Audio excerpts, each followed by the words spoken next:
I'm a good man who really loves his family. Noah retracted his gaze from outside the glass skylight and glanced sideways at Aoko's beautiful face under the moonlight. He opened his mouth and said, "Don't worry, Aoko. Don't you miss your family? I'm not a child, I won't have such fragile thoughts." Aoko replied without hesitation. It's good to remember the past, but if you keep remembering it, you will become cowardly. I won't allow myself to become too cowardly. If you're too tense, be careful not to break yourself. Noah said with admiration and mockery. Or, for you, family is the representation of cowardice. It should be the opposite, right? Aoko didn't know if she was touched by Noah's words, but her pale eyes flickered, and she couldn't help but speak.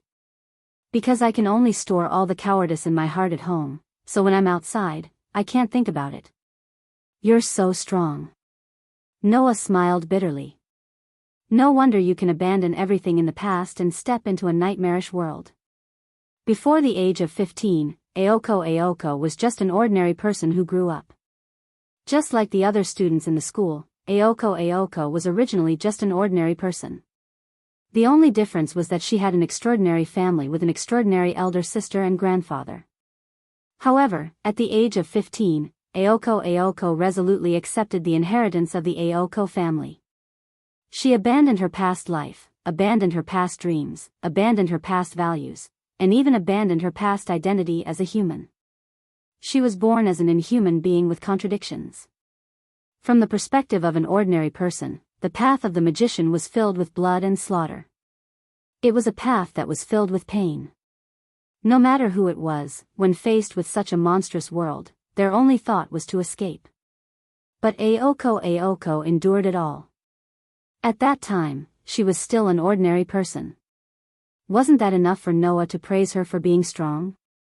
I just don't allow myself to escape. Aoko's strong and powerful voice echoed in the surroundings. Since it's an unavoidable fate, then I'll bear it.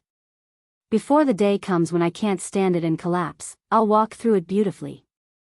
With that, Aoko turned around and looked directly at Noah with strong emotions in her eyes, as if she wanted to see through Noah's heart.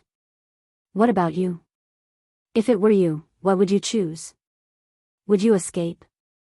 Me? Noah smiled, and his smile was unusually strong. I don't care about *T fate. Noah turned his back, and his voice echoed throughout the manor. If the so-called fate is to fight with family, friends, and lovers, then I'll shatter this fate, break this fate, and make it so afraid that it will never be able to get close to me. With that, Noah lifted his feet and walked up to the second floor. Aoko looked at Noah's gradually disappearing back and did not speak for a long time. After a long time, she whispered softly. You're so gentle. Whether it was the strong person who stayed in place or the gentle person who left, neither of them noticed. In the corridor of the living room, an awkward person was standing in the shadows, quietly listening to the conversation between the two people living together. Chapter 335. The next morning, I'm full. After enjoying a peaceful breakfast in the sunroom, Shinji Kozukijuro had a satisfied expression on his face as he cleaned up all the tableware that belonged to him. Don't you want to eat more? Noah, who was sitting opposite Shinji Kozukijuro, leisurely gnawed on a piece of bread as he glanced at Shinji Kozukijuro. Aochi and Yuju are not here, so this time no one will think that you are an eyesore. Also, there's still a long time before school starts, you don't have to rush, right? It's okay, I'm full. Shinji Kozukijuro showed a sincere smile, which was an undisguised emotion that ordinary people couldn't show. I still have a newspaper delivery job, so I have to go out first. After that, Shinji Kozukijuro looked at Noah in confusion. Aochi and Miss Kanoji, why are they so late today? Hearing this, Noah shrugged and didn't immediately answer. Normally, unless they had stayed up late the night before to do some work, Aoko and Yuzu would have already woken up. But today, Aochi and Yuzu didn't come to the sunroom at a fixed time. Noah knew that Aochi and Yuzu didn't stay up late to do any work last night, but went to bed early. And this morning, Noah vaguely heard a strange sound in the mansion before he got up. Therefore, Noah guessed that Ayoko Aozaki and Yuju were not still sleeping in bed, but had woken up early in the morning. As for why they woke up so early, the reason was easy to guess. Aochi and Yuju probably knew that their opponent was Aochi Cheng, so they more or less had their own ideas, so they woke up early in the morning. At this time, Aochi and Yuju should be doing something to deal with Aochi Cheng. The two probably finished their breakfast early, so it was useless to worry. Thinking of this, Noah said to Shinji Kozukajuro. A lot of things will happen recently, Shinji. If you have nothing to do, come back early, don't wander outside, okay? Shizuka Kusanagi tilted his head with a puzzled expression before nodding. Although I don't know what happened, I'll come back as soon as I'm done. That's fine. Noah spread his hands and continued to eat his bread. Seeing that Noah had no intention of answering his previous question, Shizuchi Kusanagi tactfully put away the tableware in front of him and stood up. Are you still going to ask for leave from Aochi today? I guess he won't be able to go to school for a while. Noah waved at Shizuka Kozukajuro. Anyway, that perfectionist Aochi must have asked for leave in advance, and she must have dragged me along without my consent. I'll just stay in the mansion today. Then I'll go out first. Shizuka Kusanagi turned around and left the sunroom without any hesitation. Looking at the back of Shizuchi Kusanagi, Noah fell into deep thought. Looks like Jingshi isn't Aochi Orange's backup plan. Now, Sanyo City's barrier only had one fulcrum left. If this fulcrum was taken, Sanyo City's ley line would officially be declared ownerless, and Aochi Aoko and Yuju would leave with nothing. However, Aochi Orange wouldn't be stupid enough to recklessly make a move on the only remaining fulcrum. If Shizuchi Kusanagi was really one of Aochi Orange's people, in order to let the situation develop and not continue to be in a stalemate, Aochi Orange would definitely let Shizuchi Kusanagi do everything possible in the enemy's base camp. However, until now, Shizuchi Kusanagi still hadn't made any moves, and Yoju's familiar who was in charge of monitoring Shizuchi Kusanagi also didn't report anything strange, so the suspicion of Shizuchi Kusanagi being an accomplice of the enemy was greatly reduced.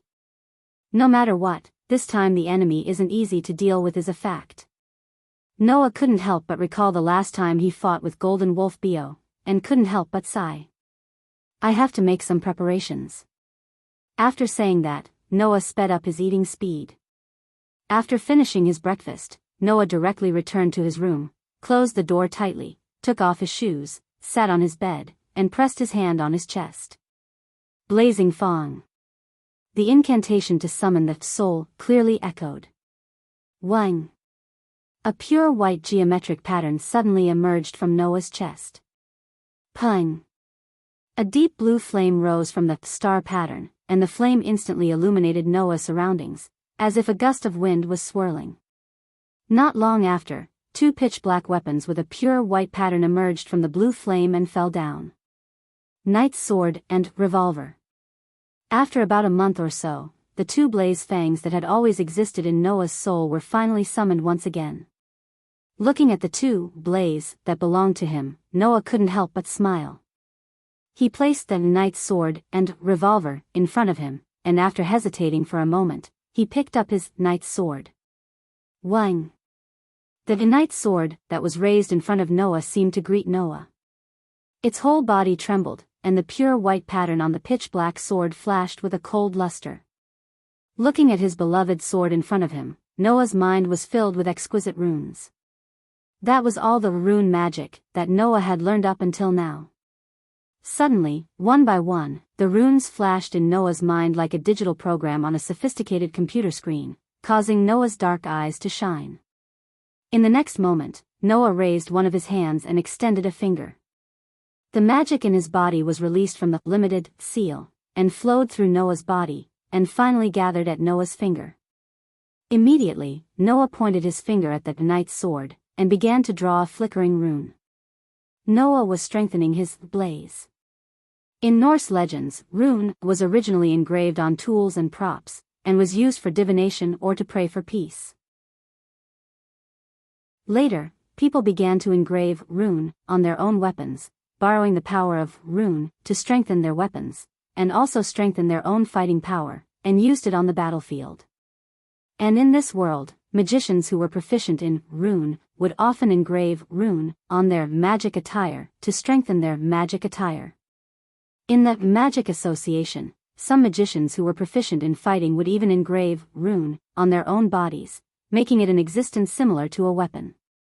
Noah was just doing the same thing. In the last confrontation, the Golden Wolf Bo and Noah, who had released all of their power and used the full power of Crush, were evenly matched. From this, it could be seen that the Golden Wolf Bo's strength was not inferior to Noah's. However, in the last battle, Noah did not use Blaze. In order to meet the inevitable battle, Noah needed to make some preparations. Strengthening Blaze was equivalent to strengthening Noah's fighting power. Therefore, this was absolutely necessary. In this situation, first, Noah engraved a whole row of runes on the body of the knight's sword. It was the hardening rune. In the magic association, there was no lack of good fighters who used rune magic as a fighting method. And the hardening rune was definitely the most suitable rune for strengthening weapons, and the most suitable rune for close combat. It could make a weapon harder and harder to destroy, and it could also add strength to the attack. This was not difficult to understand. If a piece of cloth was made as hard as steel, then, when this cloth was smashed to the ground, it would also create a hole. The same principle. Adding the hardening rune on a weapon would not only make the weapon harder, but also make the weapon heavier. Strength and defense were not neglected, making hardening one of the most commonly used runes in close combat. After engraving a whole row of hardening runes on the knight's sword, Noah engraved another 2 rows of runes on the body of the sword. Those were the sharpness and acceleration runes. Chapter 336. The difference between enhancement magic and rune magic was that one was essence, and the other was knowledge. If a magician was constantly improving his strengthening magic trick, then the degree of enhancement he could get when using strengthening magic trick would increase accordingly. For example, if a magician used enhancement magic to strengthen his fist, then as the magician improved his enhancement magic, the strength of the strengthened fist would also increase accordingly. But rune magic was different. Compared to the enhanced magic that could become stronger as the user progressed, the improvement of the rune magic was mainly reflected in the 2 aspects of whether the user could use it faster and whether the user could master more runes. If a magician's rune magic improved, then the magician's speed of writing runes would also increase, and the number of runes he could grasp would also increase. Therefore, if there was only one rune, then its effect was actually very limited. For example, the improvement of enhancement magic allowed the original 1 power to continuously increase until it reached 2, 3, 4, and even 10. On the other hand, there was a limit to the power of a single rune in the rune magic. If it was 1, then no matter how high or how fast the user's magic skills improved, the power of the rune would still be 1. However, rune magic could be stacked. For example, hardening rune, a single rune could only display the power of 1. If 10 of these runes were engraved, then even if the power of hardening did not reach 10, it could still reach 5. Therefore, Noah engraved hardening, sharpening, and acceleration runes on the knight's sword in 3 rows that covered the entire blade. These 3 rows of runes could allow Noah's knight's sword to display its full power. Among them, the hardening rune had the greatest effect.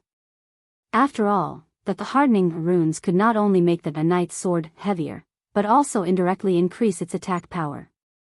This row of hardening runes could also make Noah's knight's sword extremely sturdy. It must be known that the blaze was the soul itself. If the blaze was destroyed, it would be equivalent to the soul being shattered once. The owner of the blaze would suffer an unimaginable blow because of this. At the very least, they would be unconscious for an entire day before waking up. Noah's blaze was rather special. It was born from a weapon that originally existed and became a part of his soul. If the blaze was destroyed, then only a part of Noah's soul would be destroyed, but it would still cause a certain amount of mental damage.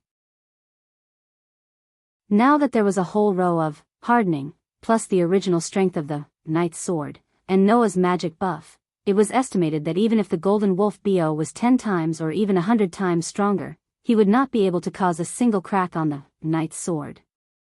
As for the sharpening rune, its effect was to make Noah's knight's sword even sharper. It was believed that now, Noah's knight's sword would not be able to cut through anything. As for the haste rune, it did not increase Noah's speed, but increased the speed at which Noah swung his sword. With this whole row of haste runes, Noah's swinging sword speed would probably reach an extremely frightening level.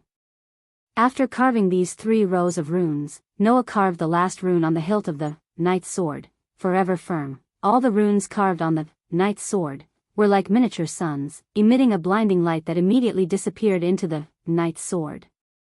Wang wang. The knight's sword, that was emitting a blinding light, trembled. After a long time, it gradually dimmed and stopped. In the next second, the knight's sword, that was imprinted in Noah's eyes, had already changed. The runes that were originally flickering like fireflies on the body of the knight's sword had all disappeared. In their place, the knight's sword had the same runes engraved on it. It was as if the runes were originally engraved on the knight's sword. They were surrounded by the rippling pure white lines on the sword, constantly displaying their effects. This was the forever firm rune. Holding the knight's sword, that was engraved with runes on the sword body and hilt, Noah felt the power on it. His tense face finally relaxed.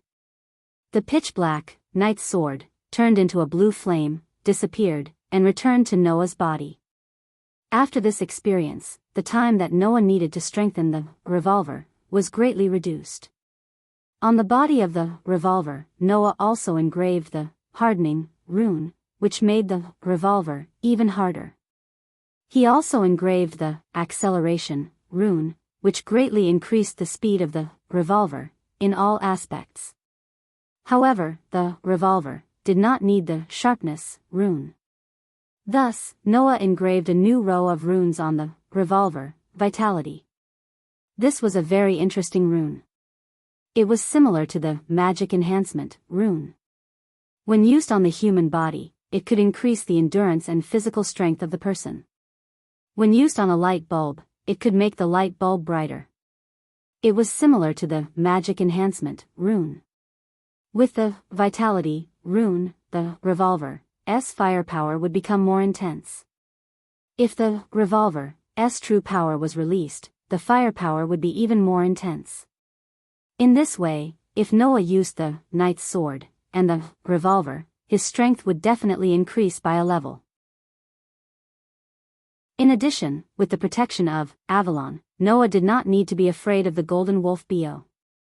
The world fragment inside the golden wolf BO's body was something that Noah was determined to obtain. Bang! The moment Noah walked out of his room, an astonishing loud noise and a burst of dazzling phosphorescent light suddenly exploded without warning, startling Noah. What happened? Noah quickly went to the window in the corridor, opened the window, and looked outside. He saw that in the manor's courtyard, a burst of thick smoke rose up as if there was a fire somewhere. In front of the thick smoke, Aoko was standing there with one hand raised, pointing in the direction of the rising smoke. On her raised hand, the flickering light from the magic engraving was still fluctuating. Obviously, this was Aoko's doing. Not far from the courtyard, Yuju was also there. Quietly looking at the rising smoke in front of Aoko, Yuju could faintly feel that there seemed to be a hole in the ground inside, which made Yuju emit a sense of unhappiness. Even Noah, who was upstairs, could feel it. What the hell are these two girls doing? Noah raised his eyebrows, closed the window again, and walked downstairs. When Noah arrived at the courtyard, the thick smoke had already dissipated, and as expected, there was a hole left in the ground. Aoko and Yuju were facing each other, one face full of awkwardness, the other face was still emotionless, but her eyes were surging with obvious dissatisfaction. Noah, who opened the door, was surprised. What are you doing? Hearing Noah's voice, Aoko and Yuju turned their heads at the same time and looked at him. As you can see. The awkwardness on Aoko's face disappeared, and she casually replied while flicking her waist-length hair. I'm practicing. Practicing? Noah was startled at first, then immediately understood. You also know how to cram at the last minute? Aoko looked like she wanted to refute, but no words came out. She could only snort and turn her head. The battle with Aoko could come at any time. Aoko didn't say it on the surface, but in her heart, she was more or less nervous. It was not strange that she wanted to seize the time to improve her strength. I should have known that Aoko's talent in destruction is unparalleled. Yuju took a deep breath and glanced at Aoko. Agreeing to let her practice in the courtyard was the most unwise decision I made. Although Yoju's most treasured place was the mansion, this courtyard was obviously in the category of treasures. After being wantonly destroyed by Aoko, Yuju didn't directly attack, which was something to be happy about. After all this time, you got up early in the morning to practice? Noah didn't know whether to laugh or cry. However, Aoko and Yuju both fell silent. Chapter 337. As magicians, both Aoko and Yuju were aware of this path that was destined to be full of blood and slaughter. Aoko, who had only 2 years of experience as a magician, would be fine. If one day she had to die in someone's hands, she would definitely not feel any regret. This was because when she embarked on the path of a magician, she was prepared to die at any time. Even Aoko was like this, let alone the pure-blooded witch who was destined to embark on the path of a magician from birth. Kanoji Yuju was even more so. To be honest, facing an invincible opponent who could kill them at any time, Aoko and Yuju did not feel strange at all, nor did they feel afraid. If it was in the past, knowing that their opponent this time was Aozaki Orange and that she had a fantasy breed under her command, Aozaki and Yuju wouldn't have rushed over anxiously to do something so meaningless as to increase their chances of winning. The two girls were more likely to relax leisurely as if they had seen through life and death, waiting for the day of the final battle to arrive. But this time, both Aoko and Yuzu woke up early in the morning and did something that they thought was meaningless in the past. This wasn't because Aoko and Yuju were nervous or afraid. Instead, it was because the two of them had the strange thought of not wanting to die, that was extremely normal for ordinary people, but extremely strange for magicians. Why was this happening? Aoko and Yuju could not explain it clearly. However, the two girls knew that it was all because of the influence of the unfathomable man who lived with them. It was only because this idea came to Noah last night after he finished talking with Aozaki. Was it not because of Noah's influence? Even Aoko and Yuju did not believe it. Haven't you thought that you will die? Aoko couldn't help but say this to Noah. Her pale eyes stared at Noah with a burning gaze. Don't forget, your opponent is a fantasy breed. You don't know what kind of ability it has, so Avalon might not be able to protect you. Hearing this, Noah was stunned. However, when he saw the strange emotions in Aoko's eyes, he looked into her eyes and said unhurriedly, I'm sorry, but I'm sorry. Even though I have Avalon, I'm not arrogant enough to think that I'll be safe with it. Then aren't you afraid? Aozaki asked aggressively. Every time you fight with an enemy, aren't you afraid that you will lose, or die? Can I not fight because I am afraid of losing, or dying? Noah asked in return. That's not what you'd think. I don't think so. I am just curious why you don't think so. Aoko stared at Noah. You said that Chang's familiar had something you wanted, and that you would fight for it even if you had to die, didn't you? Is this the reason for you to fight? It is impossible for Orange and me to compromise. We have to fight. Yuju is the manager of the Spirit Vein in Sano City, so she has a reason to fight. Aoko's voice was surprisingly cold. If the thing on Orange's familiar isn't valuable enough for you to risk your life to obtain, then you should withdraw from this battle.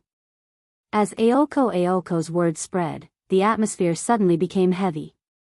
Yuju frowned slightly, but did not say anything.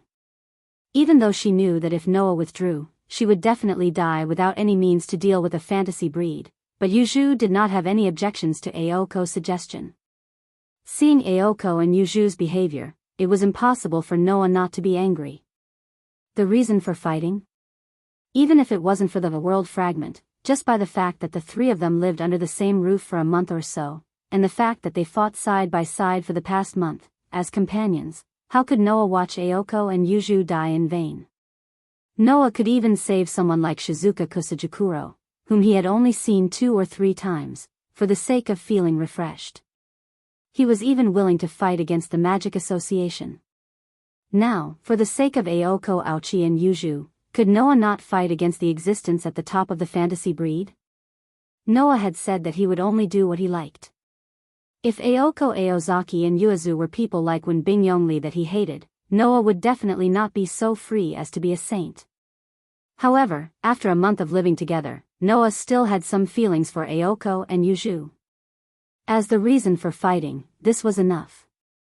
Of course, if he said this reason, Aoko and Yuju, who were not very emotional, would definitely not agree. However, what Noah needed was not approval. What's the reason? Noah suddenly asked. What's the reason for persuading me to withdraw from the battle? Aoko Aozaki fell silent. At this time, Yuju answered Noah's question. Don't you still have a family? Noah suddenly realized. So that's why. Aoko and Yuju persuaded Noah to withdraw from the battle because Noah's words last night had touched the 2 girls. Aoko Aozaki and Yuju were both prepared to die for this the moment they stepped onto the path of magicians. Aoko's family didn't object to Aoko's choice, so they must have been prepared for it, right? Needless to say, Yuju's parents had already passed away, so no one would worry about her. However, Noah was different. If Noah died, there would be a lot of people crying for Noah. Because Noah was so gentle and resolute when he mentioned family last night, Aoko and Yuju both understood that Noah was different from them, and had a very important bond. To put it simply, both Aoko and Yuju were soft-hearted. Alas.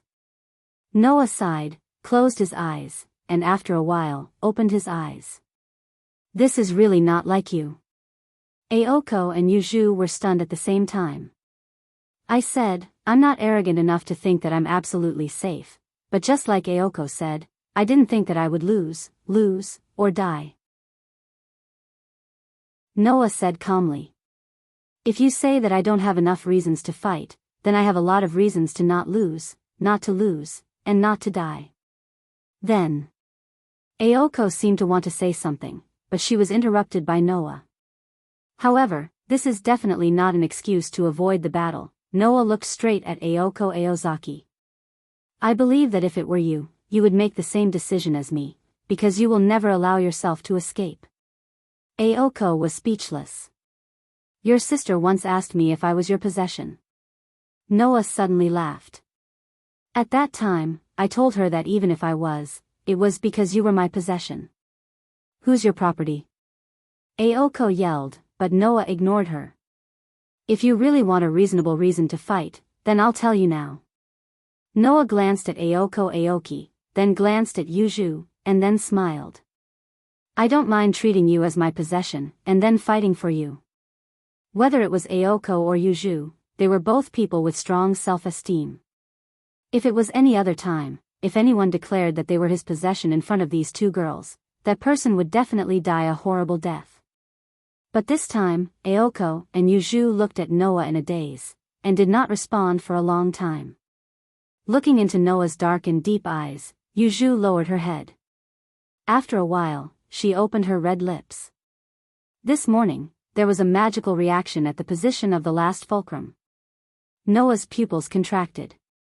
That's a letter of challenge from Cheng, Yuju said in an emotionless voice. Cheng is even more impatient than we thought. Is that why you suddenly asked such a question at this time? Noah smiled bitterly and raised his head. When? Tonight. Aoko's voice became strong and firm again, full of determination. Tonight, it's the final battle. With this sentence as the conclusion, the man and the 2 girls in the courtyard fell into silence at the same time. They did not speak anymore, and just looked at the bright sky above their heads, silently counting down. Chapter 338. When dusk came, the mansion lit up with lights that only appeared at night, bathing the slightly dim corner of the courtyard in the light. The light mixed with the brilliance of the setting sun was unusually dazzling. "I'm back." Shinji Kusajikuro walked into the living room with a smile as usual, as if he had really returned to his own home. His face had a reassuring smile, making people involuntarily let down their guard. At this time, Noah, Aoko Aozaki, and Yuju were all gathered on the sofa in the living room. Of course, the three of them were just waiting for the arrival of the night. There was no need to discuss countermeasures, because the countermeasures had already been discussed at the beginning. Noah would deal with the Golden Wolf Bio. Aozaki Orange would deal with Aoko Aozaki and Yuju. It was such a simple countermeasure. Other than that, there was no need for any other countermeasures. Looking at Shinji Kusajikuro, who walked into the living room with a sincere smile and greeted everyone, Noah really admired him. An ordinary person, in a circle full of monsters that had the power to pinch him to death in an instant, not only could he die at any time, but he also had to be forced to live under the same roof with these terrible existences. Under such circumstances, if an ordinary person with common sense was in this situation, even if they were not scared to death or collapsed, they would still live in fear and trepidation every day. But Shinji Kusajikuro seemed to really not care about his life being taken away at any time. Every day, he went in and out of the mansion with a clear conscience. He never thought of running away, never worried, and every time he came back, he would wear a smile as if he had really returned home. How could Noah not admire such a temperament? Unfortunately, for Shinji Kusajikuro, this kind of life had come to an end. Shinji classmate. Aoko Aozaki, who was sitting next to Noah, sat cross-legged on the sofa in a very natural posture and glanced at Shinji Kusajikuro. "Tonight, you are not allowed to go anywhere." Shinji Kusajikuro was stunned. "But I have to work at night, ask for leave." Aoko said to Shizuka Kusanagi in an unquestionable tone with a serious face. "Only tonight, you are not allowed to go anywhere. This is not asking for your opinion, but our arrangement for you. You have no right to object." Shizuka Kusanagi was completely stunned. With Shizuka Kusakuko's intellect, he naturally couldn't understand why Aoko would make such a decision. However, this decision was inevitable. This was because tonight was the final battle between Noah, Aoko Aochi, and Yuju against Aochi Cheng. If there were no accidents, the month-long tug-of-war would end tonight. Then, the fate of Shizuchi Kusajuru was decided. With Noah's extraordinary memory and comprehension, he had already memorized all the Aruni's magic tricks in Yuju's library. The only thing he lacked was practice. Of course, this included the phrase, "forgetful like a nun." Shizuchi Kusajuru was originally suspected of being Aochi Cheng's accomplice, so he was arranged by Noah, Aoko Aochi, and Yuju to stay in the manor house, in the form of surveillance. As long as there was a winner tonight, then, it didn't matter if Shizuchi Kusajuru was Aochi Cheng's accomplice or not. If Aoko Aochi and Yuju came back alive, then there was no reason for him to stay. Therefore, once tonight's victory was decided, Shizuchi Kusajuru's memory of magic would be erased, and he would return to the life of an ordinary person. Of course, Shizuchi Kusajuru was still suspected of not being Aochi Cheng's accomplice. In order to prevent Shizuchi Kusajuru from doing anything if he was really Aochi Cheng's accomplice, Aoko Aochi and Yuju couldn't let Shizuchi Kusajuru wander around at this important time of the final battle. "Shizuchi, tonight you stay in your room." Noah sighed slightly. "I will engrave a imprisonment rune in your room. That rune will last until morning." Noah turned his head and looked at Shizuchi Kusajuru. "If we can come back before tomorrow morning, I will let you out and erase your memory. If we can't come back, then you can do whatever you want. Except for your room, you are not allowed to go anywhere else." Yuju said coldly to Shizuchi Kusajuru. "Even if the imprisonment magic disappears tomorrow morning, if you wander around my house, there are many ways to destroy you. This time, no matter how stupid Shizuchi Kusajuro was, he knew that today was the last day he could stay here. Shizuchi Kusajuro had only lived here for less than 2 weeks, so naturally, he didn't have any feelings for this place. Every day, because Aoko Aochi and Yuju didn't like him, he didn't communicate with anyone except for Noah. Therefore, knowing that he was about to be allowed to leave the mansion, Shizuchi Kusajuro nodded obediently without any joy or sadness. I understand. I will ask for leave from work at night, and I won't come out of my room until dawn. Even if I come out, I will go directly to my original place. Very good. Aoko Aochi nodded with satisfaction, and said to Shizuchi Kusajuro in a rare friendly manner. Then you go take a shower first. Okay. Shizuchi Kusajuro nodded quickly, turned around, and left the living room. Should I say, as expected of him? Noah touched his nose. If an ordinary person knows that their memory will be erased, they will have some resistance no matter how unwilling they are. But Shizuchi doesn't seem to care at all. As expected, this person is incompatible with ordinary people. He has no sense of self at all, even his sense of existence is extremely weak. Aoko Aochi said with pity and disgust.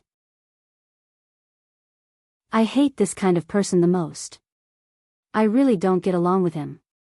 Anyway, Shizuchi's matter is arranged like this. Noah looked up and looked at Aoko Aochi and Yuju. I haven't asked you before, but do you have a chance of winning against Aochi? I can only rely on the magic recorded in the Aochi family's magic seal, and I don't know how to use magic. Aoko Aochi pouted unhappily. My sister knows the magic of the Aochi family very well. If I were to go against her, I only have a 10% chance of winning. 10%? Noah smiled. You only learned magic for 2 years, and you dare to say that you have a 10% chance of winning against my sister who has learned magic since young and has amazing talent? There is no such thing as absolute in a magic battle. Aoko Aochi's voice was emotionless, there was only determination. Even if there is no chance of winning, I will create a chance of winning. I won't admit defeat in front of that idiot of a sister so easily. What about Yuju? Noah looked at Yuju. How are you compared to Aochi? In fact, Yuju and Aochi had known each other for more than 10 years. Noah didn't know about this until just now. But it wasn't strange. Aochi Orange used to be active in Sano City as the heir of the Aochi family, and Yuju was a pure-blooded witch who had been studying magic in Sano City since she was a child. There was no doubt that the two of them had met when they were young. Speaking of which, Yuju was very similar to Aochi Orange. Both of them had started learning magic since they were young. One of them was the descendant of a magic user, while the other was a pure-blooded witch. Both of them had outstanding talent in magic. Coupled with their own unique traits, it was hard to say who was stronger. Cheng is the same as Qing Zi. Both of them won't admit defeat so easily. Since she's back, she must have prepared a trump card that she's confident of defeating us, Yuju said expressionlessly while holding the book. Originally, I didn't want to get involved in the Aozaki family's affairs, but since Orange chose to attack the barrier of Sanyo City, I have the obligation to eliminate her. No matter what, if I join forces with Aoko, we won't be weaker than Orange. As she spoke, Yuju stared at Noah. But if you lose, we're all finished. That's for sure. Hearing this, Noah smiled. He smiled so much that his eyes flashed with traces of cold light. You want to kill me? Let's see if that golden wolf can do it. The sky finally darkened. Kacha. Opening the door of the mansion, Noah, Aochi, and Yuju walked out and looked in one direction.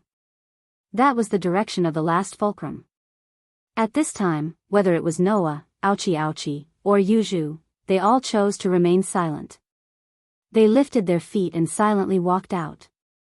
Tonight was destined to be a long night.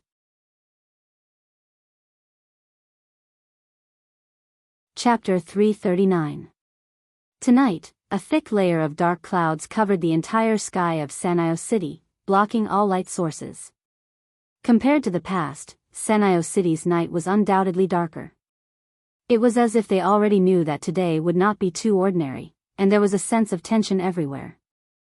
If it was a normal person, without the guidance of street lights or flashlights, they would definitely not be able to see the road at night. It would not be an exaggeration to say that it was pitch black. However, such a night was no obstacle for Noah. When he was in the world of the Black Bullet, Noah had been strengthened many times by the virus of the protozoa. In these viruses, there was also the DNA of species with extremely strong night vision. With the strengthening of the DNA of these species with extremely strong night vision, no matter how dark the night was, it would not be an obstacle for Noah. Aoko Aozaki and Yuju seemed to have used magic to strengthen their 5 senses in advance. Their footsteps did not have the slightest intention of stopping as they braved the cold wind and walked on the dark mountain path. At this moment, Noah, Aoko Aozaki, and Yuju were on a mountain at the edge of Sanyo City. At the top of this mountain, there was the last fulcrum of Sanyo City's spirit vein barrier. Under Yuju's lead, Noah and Aoko Aozaki passed through many mountain paths, and after about half an hour, they arrived at the top of the mountain. Whoosh! The bone-piercing cold wind mercilessly blew through the somewhat empty mountain top. On the mountain top surrounded by a forest, what appeared in front of Noah, Aoko Aozaki, and Yuju was a stone ground full of small holes and rocks. Roar! Almost at the same moment Noah's group of 3 appeared in the open space. An unusually high-pitched, elegant, and violent roar that made one's heart palpitate resounded through the night sky. Aoko Aozaki and Yuju, who heard this roar, immediately stiffened and involuntarily trembled slightly. This was not fear. This was not fear. This was an instinct that every life form would show when they encountered a higher-level life form. Therefore, this was a tribute to the almost perfect life form, and also a sign that the body was telling its master that it was not a match. Only Noah seemed to have been provoked after hearing the resounding, elegant, and violent roar. A cold light flashed across his eyes. Wang! In an instant, all the power under the restricted state was released, filling Noah's entire body.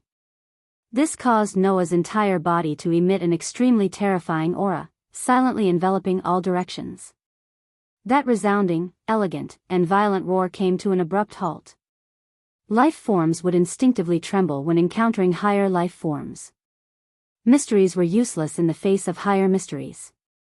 Even if this was the ironclad rule of this world, it was more fragile than anything to Noah. This was because Noah was an existence that truly transcended the world. Regardless of the mystery, Noah would not lose to any existence in terms of the level of life. Immediately, Noah took a step forward, as if protecting Aoko and Yuju behind him. His eyes swept across the stone ground in front of him like a torch. It's time to come out, right? The entire place returned to silence. Not long after, footsteps slowly sounded from the opposite side of the forest. There, a person and a beast slowly walked out, appearing in front of Noah's group. Aoko clenched her fists as she looked at the tall figure with the golden beast. Her pale eyes became unprecedentedly sharp. Orange. Long time no see, Aoko. Aoko, with her short reddish-brown hair swaying, crossed her arms and looked straight into Aoko's extremely sharp eyes. A slightly cold smile hung on her face. I haven't seen you for a few years. I thought you had some ability, but now it seems that you are worse than I thought. You've disappointed me, Aoko. You've never been satisfied with anything I've done since I was a child, right? Aoko responded with a little disdain. It's not strange. You're not the kind of person who would have expectations for others, or even for yourself. You're wrong this time, Aoko. Ouchie suddenly smiled, but there was no trace of a smile in her eyes. The wildness in her eyes even made Ouchie a little afraid. I have high expectations for you, for the Aoko family's miracle. These words made Aoko's expression sink slightly. So you're really here for magic? After all, it's something that I've been obsessed with for more than 10 years, and I've paid a lot of price to inherit. At this moment, Aoko's cold smile became somewhat complicated. That kind of thing, if I'm declared out without even seeing the real thing, you know how unwilling I will be, right? Unfortunately, you're still going to be disappointed. Aoko responded with a firm tone. You should be able to guess that I can't use magic, right? That's your problem. It has nothing to do with me. Ouchie Orange said those words without leaving a trace that would make anyone feel cold in their heart. Anyway, this is the last battle. Aoko, if you can use it, then use it. If you can't, then you won't be able to see the sun of Sano City tomorrow. After saying this, Ouchie Orange looked at Yuju and leisurely greeted her. We haven't seen each other for a long time, Yuju. I thought you would choose to stay out of this battle and not interfere. If it's only between you and Aoko, then I really don't want to interfere. Yuju raised her black eyes. But if you attack the barrier of Sano City, then I have to interfere. Aoko, you know how stubborn I am with my own things. In other words, my opponents tonight are a half-baked mage and a pure-blooded witch? Aoko revealed a joyful smile. If not, then it's not interesting. Roar. Perhaps the Golden Wolf Bio was impatient with Ouchie Orange's leisurely greeting the enemy before the battle, so he let out a low growl with a ferocious expression on his face. From the beginning to the end, Golden Wolf Bio's emerald eyes only stared at one person. That person was Noah, who had been silent all this time. Noah just stood there calmly and didn't even look at Golden Wolf Bio. The magic power in his body fluctuated bit by bit like the atmosphere, making Noah's whole body emit a pressure that made people's hearts tighten. Seeing Noah like this, Golden Wolf Bio seemed to be a little anxious. Because of the influence of the world fragment, Golden Wolf Bio had an abnormal obsession with Noah. However, Golden Wolf Bio, who only had the rationality of a wild beast, couldn't tell what this obsession was. This caused him to feel very anxious when he saw Noah. Golden Wolf Bio obviously didn't like this feeling of anxiety, so much so that it drew out the fierceness in Golden Wolf Bio's heart. It made Golden Wolf Bio want to tear Noah into pieces immediately to expel this feeling of anxiety. This was also the reason why the Golden Wolf Bio had become so violent around Ouchie Orange during this period of time. TSK Aoko seemed to have also noticed Golden Wolf Bio's abnormal behavior and clenched her teeth. That's why I hate wild dogs that can't communicate. Compared to Aozaki Orange, Aozaki Aoko and Yuju paid close attention to Bio's every move. Aoko wasn't the kind of person who cherished things. She even casually squandered an expensive doll. However, Aoko and Yuju couldn't ignore Golden Wolf Bio's identity as a fantasy breed. For magicians who studied mysteries and miracles, Golden Wolf Bio was definitely an existence worthy of respect and admiration. Therefore, Noah was the only one who maintained his initial calmness among the crowd. Can we start now? You can't wait? Aoko licked the corner of her mouth flirtatiously. If that's the case, then there's no need to waste time. After saying that, Aoko sneered. Bio, you can do whatever you want today. I won't stop you. As soon as she finished speaking. Duh. Almost in the blink of an eye, the sound of something falling to the ground was heard beside Aoko. Poochie. Immediately after that, the sound of something being pierced rang out. Blood splattered into the sky. Chapter 340. Ouchie Orange only felt a gust of wind blowing from her side. Then, a presence appeared beside her, in front of Golden Wolf Bio. Poochie. A tearing sound echoed almost at the same time, bringing with it a burst of dark red blood. Splat. Amidst the splashing sound, Ouchie Orange's cheek felt cold. The liquid that couldn't be seen clearly splashed on the side of her face, bringing with it a strong smell of blood. A liquid with the smell of blood? Besides blood, Ouchie Orange couldn't think of anything else. Ouchie Orange's pupils slowly shrank to the size of a needle tip. Her mind was blank. Like a rusty robot, she slowly turned her head and looked to her side. Splat. Splat, large amounts of crimson blood dripped onto the ground, forming a moderately sized pool of blood. Huff. Golden Wolf Bio let out a sound that could not be heard. His originally shining golden body seemed to have suddenly dimmed and lost its luster. That was because Golden Wolf Bio's body was mostly dyed red by blood.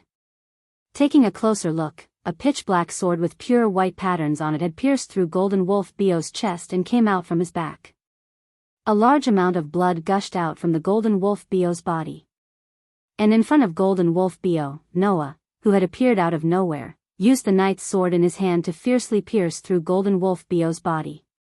His eyes were still blooming with a fierce light that hadn't dissipated yet.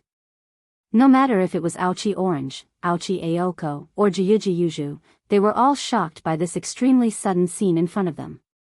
When did he attack? When did he get there? When did he hold a weapon from who knows where? At this moment, all of this became unimportant. Most importantly, in just the blink of an eye, Noah directly dealt a fatal blow to the Golden Wolf Bio, who only existed in fantasy and legends and was even stronger than the dragons at the peak of the fantasy breed. You! Ouchie Orange finally recovered from her shock and quickly retreated. Roar! Golden Wolf Bio let out a violent roar. His front claws were like a flash of golden lightning. With a sudden wave, it was enough to cut through space, bringing with it a gust of wind, and fiercely cut towards Noah in front of him. However, the sharp claws that turned into lightning directly cut through the air in front of its owner. Duh! Not far away, Noah's figure suddenly appeared out of thin air. His feet touched the ground, and he quickly retreated. Looking at Noah's ghostly appearance, Ouchie Orange couldn't help but feel a chill in her heart. If it was Kilda's, he would know that Noah was not really a ghost. He was just controlling the distance between him and Noah. Yes. Controlled distance. Noah's knight's sword was a magic weapon that could control a range of 100 meters. The moment Ouchie Orange announced the start of the battle, Noah directly poured the magic in his body into the knight's sword, activating this ability that he hadn't used for a long time. The less than 100 meters distance between him and Bio was infinitely reduced to 0. It was as if he directly passed through space and appeared. The following matter was much easier. Under the situation where the distance was infinitely reduced, the speed of Noah's slash increased by nearly 100 times. In addition, there was a row of speed runes on the knight's sword. Golden Wolf Bio, who was just preparing to fight, naturally couldn't react in time, and was directly killed. This was Noah's surprise attack plan. It could be considered as a return gift to Golden Wolf Bio, who also appeared in front of him and launched a surprise attack against him. With Golden Wolf Bio's intelligence, there was naturally no way for him to understand the mystery of Noah's sword. However, the intense pain from the fatal wounds on his body completely aroused Golden Wolf Bio's ferocious nature, causing his gem-like resplendent eyes to turn scarlet red. Roar! Immediately, a berserk roar erupted from Golden Wolf Bio's mouth, which was constantly spitting out blood. Wang! Suddenly, Golden Wolf Bio's entire body emitted a dazzling light. In the dazzling light, Golden Wolf Bio directly turned into a meteor-like radiance. With a turn, he fiercely shot out. Xiao! In the sharp sound of breaking the air, the golden meteor was like a meteorite falling from the sky. It rubbed against the atmosphere, causing the atmosphere to tremble and panic. The outline of the meteor seemed to be wrapped in a layer of flames as it mercilessly crashed into Noah's body. This process didn't even take a second. It was also only the blink of an eye. However, Noah was able to appear in front of Golden Wolf Bio in the blink of an eye, completely relying on the knight's sword's ability to control the distance within 100 meters. Golden Wolf Bio, on the other hand, relied purely on speed. This speed was even faster than the last time he retreated in front of Noah. Moreover, it wasn't just a bit faster. His field of vision was occupied by the dazzling light emitted by the golden meteor. At this critical moment, Noah's face tightened. He fiercely raised the knight's sword in his hand and placed it horizontally in front of his chest. The golden meteor directly crashed into the knight's sword. Clang! A shockingly loud sound that was 100 times louder than when the giant bell was fiercely struck suddenly shook the air like a storm, blowing in all directions. Noah only felt an unparalleled force impact the knight's sword in his hand. It was as if a heavy mountain was directly pressing down on it. The impact made Noah's hand numb. His body trembled, and he was heavily sent flying. In a hurry, Noah only had time to stabilize his body and forcefully stomp on the ground. Gotcha! Where his foot landed, the ground was suddenly trampled by Noah. Pa pa pa pa pa. Even in such a situation, Noah still couldn't dispel all of the force. His body was pushed back violently, and in a series of bone-chilling shattering sounds, wherever he passed, the ground was crushed by Noah's powerful stomp, leaving 2 deep trenches in the ground. Shio! The golden beast that turned into a meteor like dazzling light did not show any mercy. Once again, it pierced through the air and shot in the direction of Noah, who was still madly retreating on the ground. Ding! At this moment, the sound of a bell faintly rang. Splash! Immediately, the sound of something falling into the water also rang. Build it up with wood and clay, wood and clay, wood and clay, build it up with wood and clay, my fair lady. When such a song came from the ground also shook like an explosion. It cracked open like a volcanic eruption, and a large piece protruded out. Wood and clay will wash away, falling down, build it up with bricks and mortar, my fair lady. The song was still reverberating, and as heavy and vigorous as a tower, fingers rose from the ground, forming a huge arm. Like a bridge, it suddenly waved in the direction of the golden meteor that was exploding towards Noah. The golden meteor that was flying through the air suddenly stopped without any warning. Dong! The huge arm landed in front of the golden meteor, causing the ground to tremble and rocks to crumble. Circuit. Continue. In the next second, an awe-inspiring voice rang out. Peng peng peng peng. The phosphorescent blue light formed into heavy cannonballs, and with a dull thud, they landed one by one on the golden meteor's body. Peng peng peng peng. Blue flames and thick smoke exploded on the golden meteor's body at the same time. Impressively, it was Aoko's magic bullet. As for that gigantic arm, it belonged to one of Yuju's strongest tamed demons, Tem's troll. Aoko. Yuju. Aoko's angry voice echoed above the stone ground. Don't forget. There's still us. Following that, Aoko's resolute voice resounded and reverberated in the air.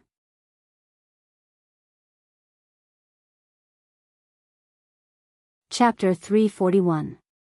As a fantasy breed that was born from mystery and miracles, Golden Wolf Bio wouldn't be defeated by the magic of modern magicians under the rules of magic, where mystery was defeated by a higher level of mystery. Therefore, when Aoko's magic bullet hit Golden Wolf Bio's body, not only did it not cause any injury, Golden Wolf Bio didn't even feel the slightest bit of pain. However, Aoko's overconfident attack angered Golden Wolf Bio. Roar! Amid a soul-trembling howl, the golden meteor rotated and transformed back into its golden wolf form as if it were a liquid. Golden Wolf Bio, who had once again returned to his sacred golden wolf form, not only did his resplendent fur return to its original dazzling golden color, but the fatal wound on his body that was enough to kill an ordinary life form had also disappeared. It was as if nothing had happened. Seeing this scene from afar, Noah didn't show any surprise or shock. He only revealed a troubled expression as if he had expected this. Golden Wolf Bio was a miracle born from fantasy. Other than his lack of intelligence, he could be considered a perfect life form. As a fantasy breed, although Golden Wolf Bio was born in the form of a werewolf, his body wasn't fixed. Like a materialized soul, he could freely choose his own appearance.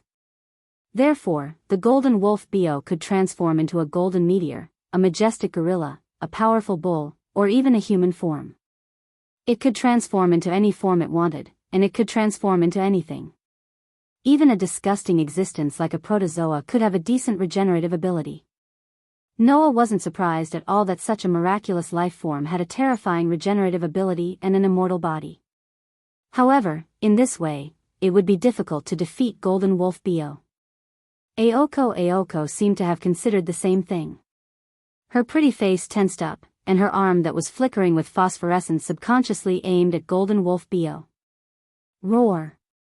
Golden Wolf Bio howled at the moon. Amidst the resounding howl, his four limbs tightened. Bang! The ground that was trampled by his four powerful limbs let out a mournful cry and shattered into pieces. The Golden Wolf Bio shot out like an arrow. The fur on his body flowed like liquid. He was like a dazzling golden spear. Wherever he passed, the atmosphere would be torn apart. He was like a bolt of lightning as he shot toward Aoko Aozaki.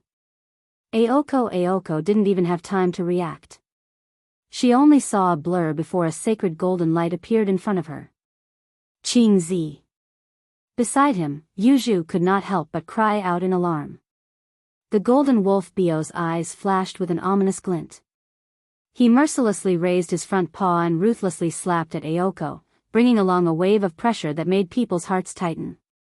If Aoko was hit by this attack, with Golden Wolf Bio's strength, she would definitely die. From start to finish, Aoko Aozaki was unable to react in time. After all, the existence that had attacked Aoko was far too weak compared to her. Unless Aoko was able to use magic that originated from her origin, she definitely wouldn't be able to match the Golden Wolf Bio. Fortunately, there was someone on Aoko's side who wasn't any weaker than the Golden Wolf Bio. Just as the Golden Wolf Bio's sharp claws violently swung out, a figure seemed to appear out of thin air. Amidst the tremors of space, this figure appeared without leaving a trace. He raised his pitch-black knight's sword full of fluctuating pure white patterns and engraved with runes, and met that terrifying claw with a hair's breadth. Clang! Like heavy steel colliding with steel, the sound of metal colliding was aroused in front of Aoko. Like a storm, ripples spread out in all directions. Aoko's tall and slender figure was swept up by the shockwave, and even Yuju was affected by it. Immediately, the two girls were blown into the air without any suspense. Woo! The towering Thames troll let out a long roar that sounded like it came from the horizon. It raised its bridge-like hands and caught Aoko and Yuju, who were blown into the air, in the middle of its palms, blocking the unreasonable impact. Ha! Roar! Immediately, from the center of the shockwave, a cold shout and a roar sounded at the same time. Bang! Amidst a heavy muffled sound, the already violent shockwave became even more violent, exploding out in all directions. Bang! This was the sound of the ground directly collapsing into gravel. Pa!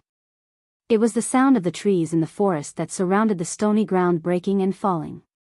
Whoosh! At the center of the fierce impact, two figures flew out from the inside with a sharp sound of air breaking.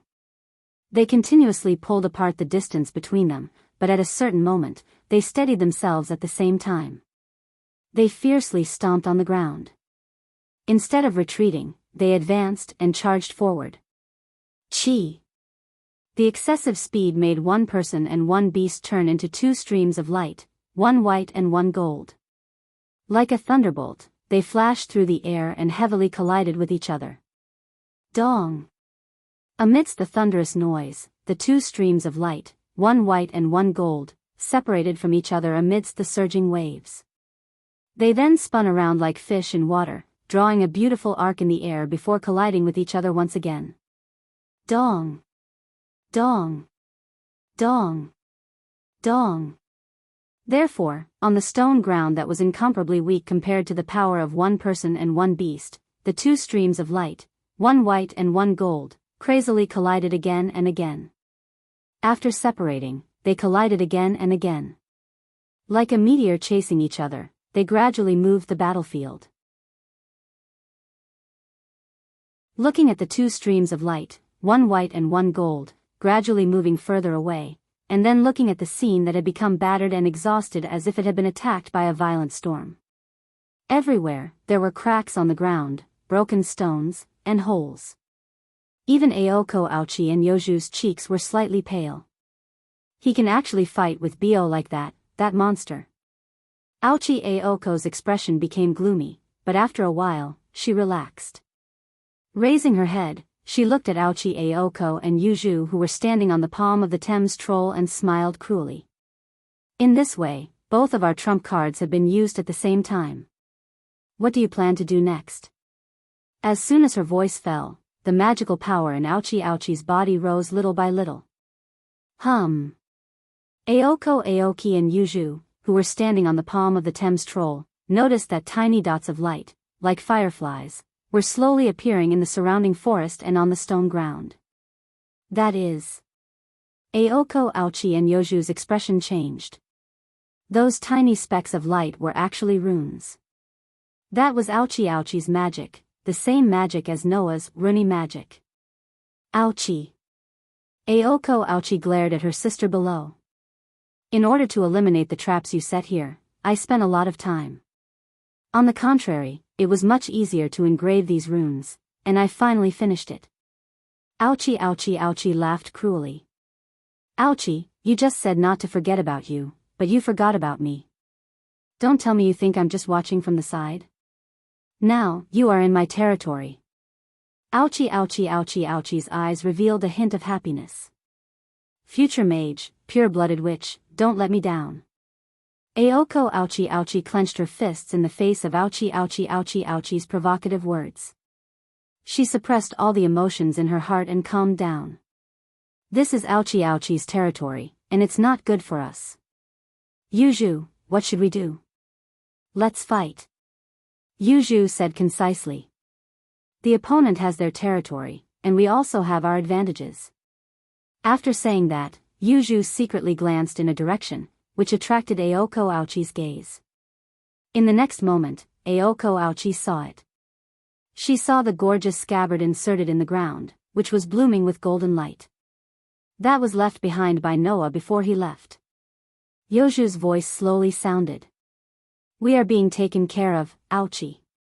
If we lose, it will be very embarrassing. Aochi's eyes flashed with a strange light, and after a while, she calmed down. Aochi took a deep breath, and her face revealed a stern expression. Isn't that a given? The battle of fate had begun here.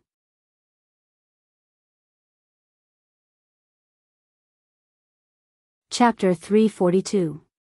In the tranquil forest, a small stream flowed down from the mountain peak in the distance. It was like a small Milky Way, embellishing this lush mountain, causing the surroundings of the stream to be filled with a peaceful feeling. However, this tranquility did not last for long.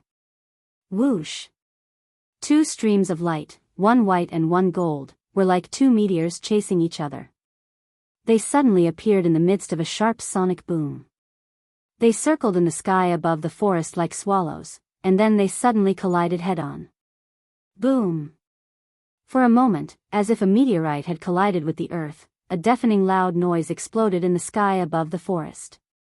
It carried a strong shockwave, and like a gale, it attacked in all directions, blowing the tall trees in the forest below. Bang! In the heavy sound of collision, the two streams of light, one white and one gold, in the center of the impact, were like two rubber balls that had hit the wall. They suddenly bounced off each other and landed in a corner of the forest below. Not only did they smash the ground into pieces, but they also did not reduce their momentum at all, and only slowly stopped after rubbing out a long gully. Noah, who was holding the knight's sword, supported himself with one hand on the ground. His body was like a crouching leopard, and the moment he stabilized his body, he raised his head and looked at the opposite side with a dignified expression. Roar! Opposite Noah, the golden wolf Bio's body was also tense. He arched his body and let out a roar that shook the air in the direction of Noah. In his emerald green eyes, ferocity was constantly rolling, making the beautiful and sacred figure of the golden wolf Bio look full of wildness, and it was terrifying. However, perhaps because he did not expect that he still could not finish off his opponent, the golden wolf Bio's ferocious beast eyes revealed a hint of fear and caution. He was like a lone wolf that was slowly approaching its prey, staring at Noah who was opposite him. Presumably, with the intelligence of the golden wolf Bio, there was no way for him to understand why he, who had always been invincible in the past, could not finish off his opponent this time. Compared to the golden wolf Bio, Noah was also more cautious in his heart.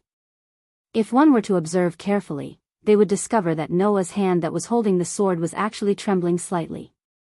Feeling his arm trembling uncontrollably, Noah stared at the golden wolf Bio with flickering eyes. His strength, defense, and speed are all above mine? Noah's body had been strengthened many times by the protozoan virus.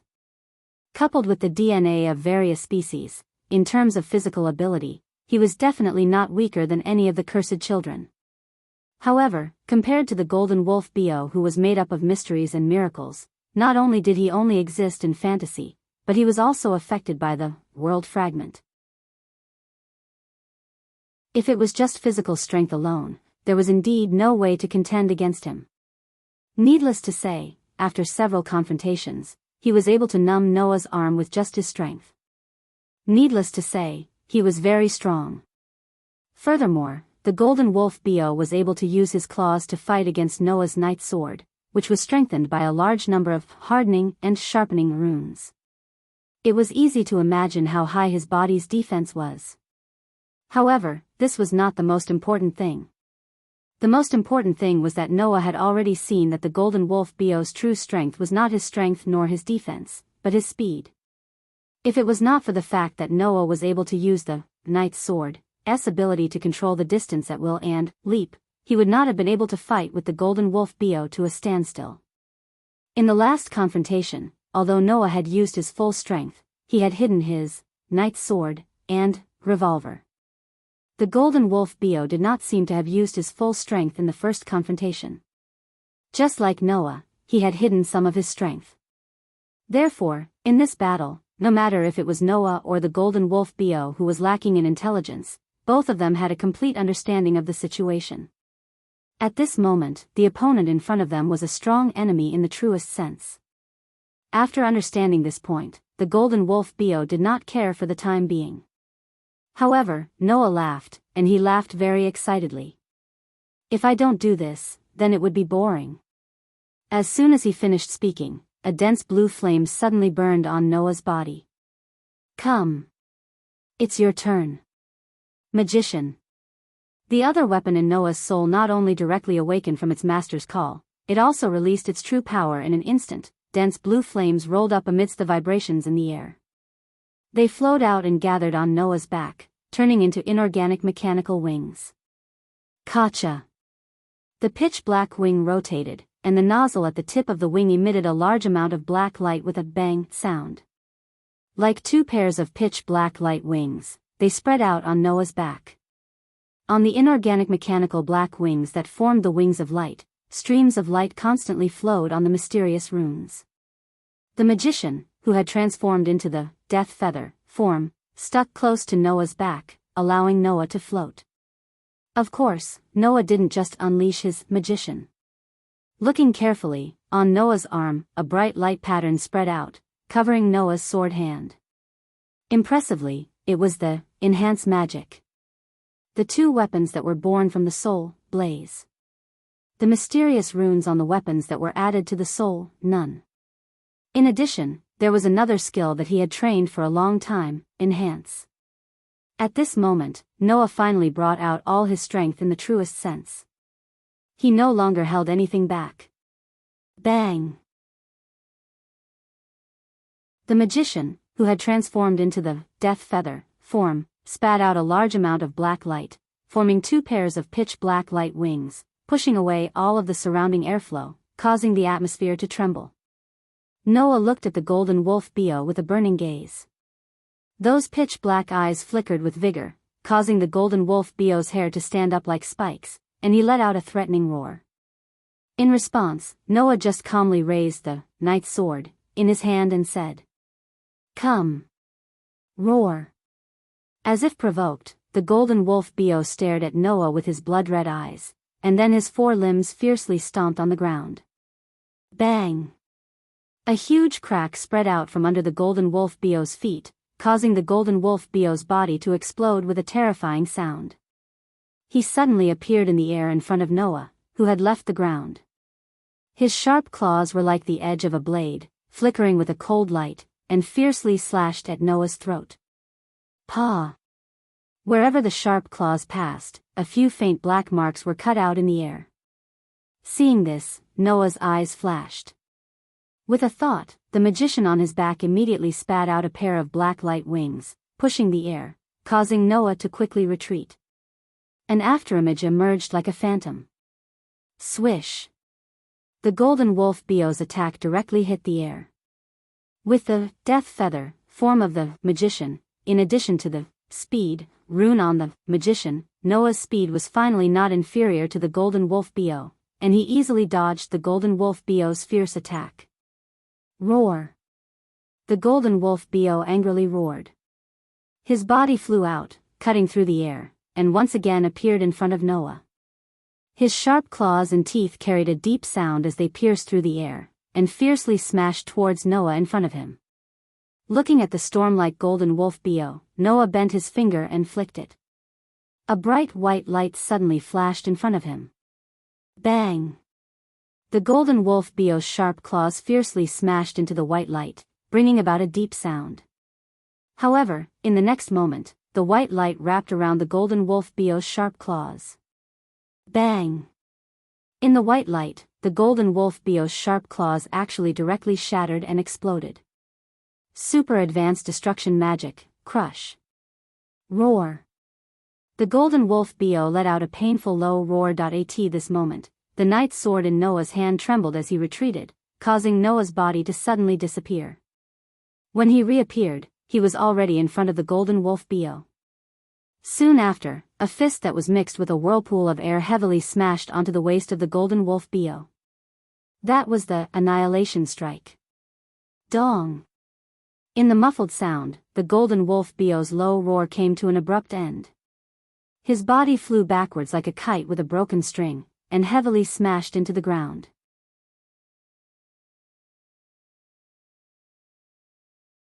Chapter 343.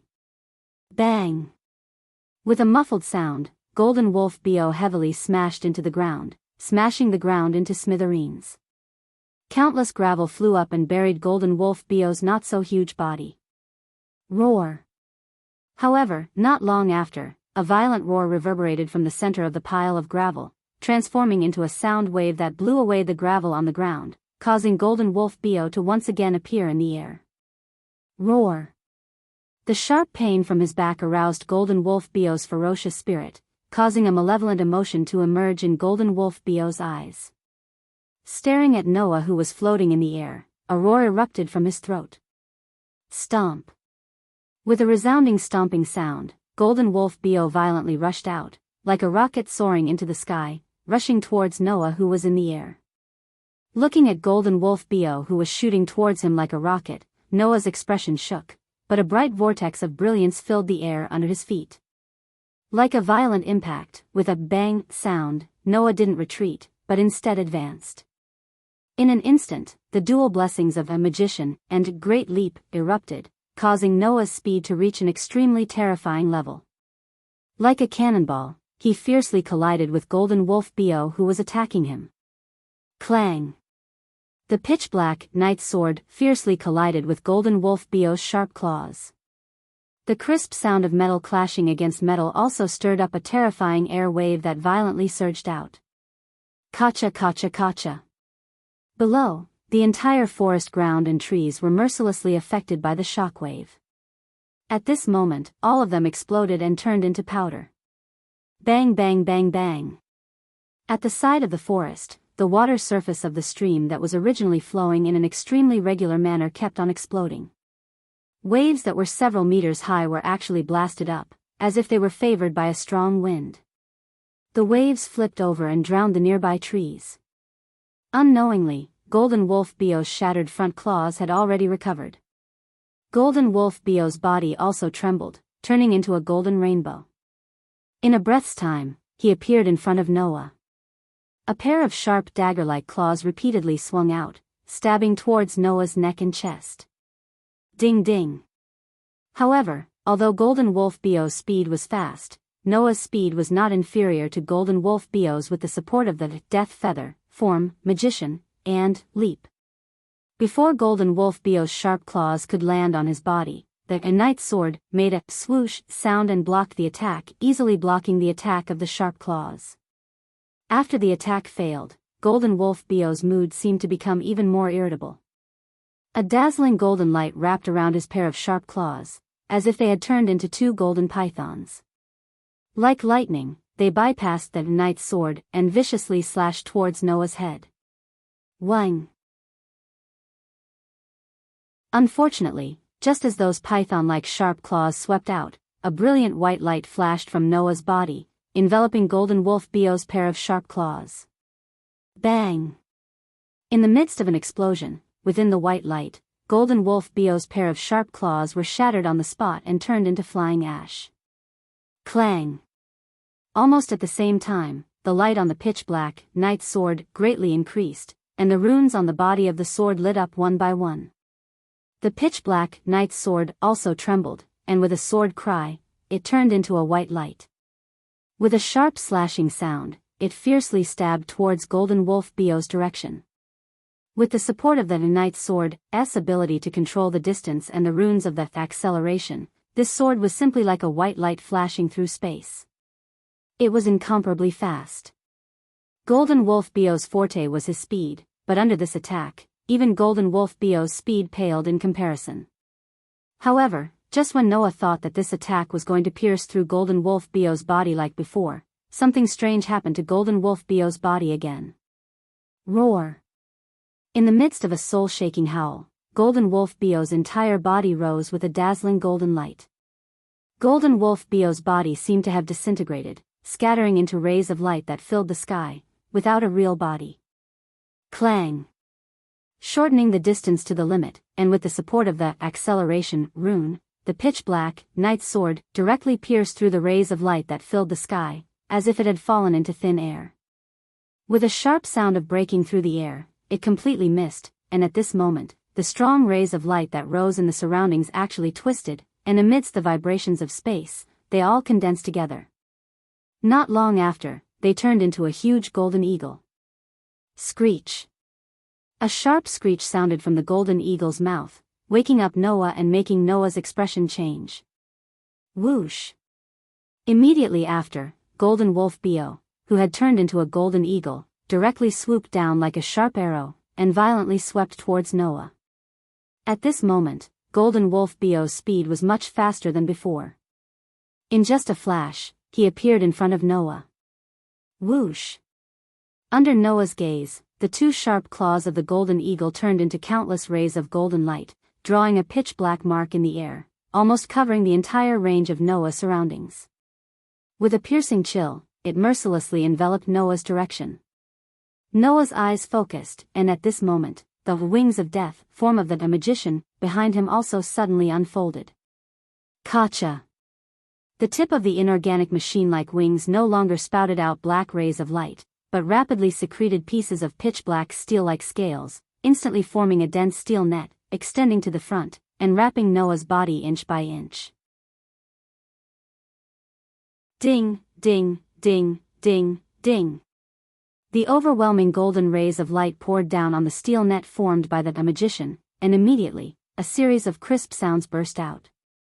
Every time a clear sound rang out, an enormous shockwave would swiftly surge out, bringing about waves of wild gales in the vast space above the forest, spreading out like a natural disaster. Screech! After not being able to finish off Noah for a long time, the Golden Wolf Bio, who had transformed into a golden eagle, became more and more ferocious. The sharp screech, as if unable to endure, came out from the golden eagle's sharp mouth, causing the golden light on the golden eagle's body to become more and more brilliant, and its attacks also became more and more violent. Ding, ding, ding, ding, ding. The crisp sounds became louder and louder, like raindrops, from the steel net formed by the magician, and even caused bursts of sparks to fly like water splashes. The aura of the Golden Wolf Bio, who had transformed into a golden eagle, fiercely soared. From afar, it was like a fierce beast from ancient times, emitting a malevolent and fiendish aura, causing people to be afraid. Kacha! Suddenly, the surface of the magician, that had transformed into a steel net, with a mechanical kacha sound, suddenly twisted, slightly rotating, and a pitch-black muzzle protruded out. The pitch-black energy lingered around the muzzle, like a condensed light, rapidly revolving around the muzzle, causing the entire muzzle to flash with a dense light. Screech! The golden eagle's pair of sharp beast pupils contracted, and an instinctive warning broke out in its heart. Swish! Immediately, the golden eagle flapped its wings without hesitation and retreated quickly. Whang! The dense light condensed in the pitch-black muzzle exploded at the same time, turning into a pitch-black light beam, and shot out. The light beam that penetrated the heavens and the earth shot out, and the space directly collapsed into pitch-black cracks, causing the heaven and earth to seem to be overshadowed, becoming dull and dull. Screech! The golden eagle only had time to let out a sharp cry, and its body fiercely moved to the side. The light beam that penetrated the heavens and the earth directly swept past half of the golden eagle's body, and shot into the sky.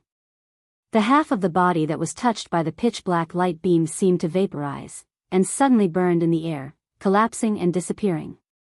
Screech! The golden eagle let out a sad cry, and there was a burst of very obvious anger in the cry. Before the light beam dissipated, the remaining half of the golden eagle's body suddenly disintegrated, and finally turned into a golden whirlwind, rolling in the direction of Noah. Noah, who had just let the magician transform back into the form of Death Feather, and once again suspended in the air, was startled, and then he was swept into the golden whirlwind.